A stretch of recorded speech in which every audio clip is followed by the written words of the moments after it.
Today we'll talk about case histories. What are the case histories, and case histories that the author talked about. So the author has talking about the case history of a soldier who wanted to who was actually serving in the army. He wanted to go to New York, which is his home.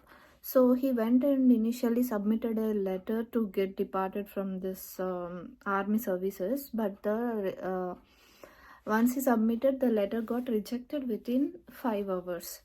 So he was very much disappointed, and he went back to his room where he's serving the army, and he constantly start following this assumption principle. Actually, he was before going to the bed, he every day he sat on the bed and he assumed he was in the New York City. He was in an apartment in the New York City. He was feeling each and every room of New York of his apartment, and he was just feeling that his back is on his bed, and he was feeling each and every room. He came outside of this apartment, and he saw the streets of the New York and everything. He was consistently doing this assumption for so many days, and later point his higher officer came to him, and he just said that why don't you fill the form again. Then this time his application got approved, and he has been transferred to his home city, New York. Similarly, the author was stating 4 or 5 examples which are in the same category. Whoever wants their wish to be fulfilled, all they do is nothing, just sit and assume that they already got it and live in that wish fulfilled state. Make the consciousness believe that your wish is already fulfilled. That's what the case studies all are saying. And the author clearly explained about a businessman, how he lost a business and start doing this assumption every day consistently, and got back his business just by doing this assumption. That is all about case studies. Now let's talk about the failure.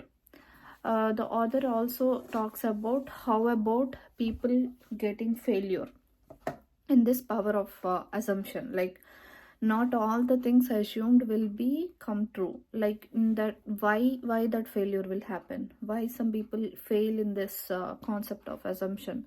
The answer, he said, was the thing which they wish was not so natural.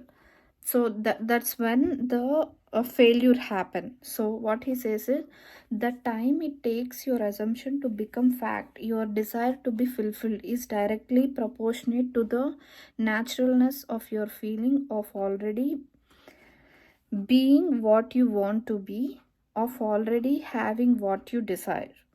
So the feeling should be so natural. Okay, unless if it is not if your consciousness is not feeling, it is not natural, then your wish will not be fulfilled, and thus you will be a failure in the power of assumption. That's what it says. And you also quote this phrase, you die in your sins, you do not transcend from your present level to the state desired. So the transition between your present state and your desired state, or your wish, your desired state is nothing but attaining what you want. So if the transition is not natural or not smooth, then you might end up failing. So make sure you're assuming so naturally, so beautifully. I mean, the assumption should be flawless and make your consciousness believe that that is the truth.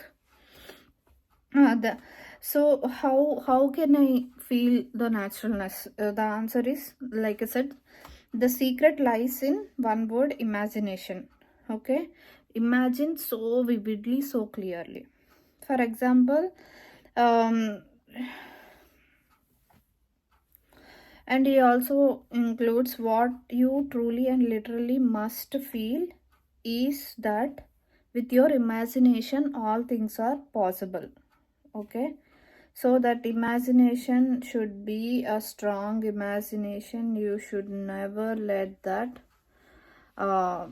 uh, as fast as you confirm your life to be pure idea in your mind, that will unfold its great proportion.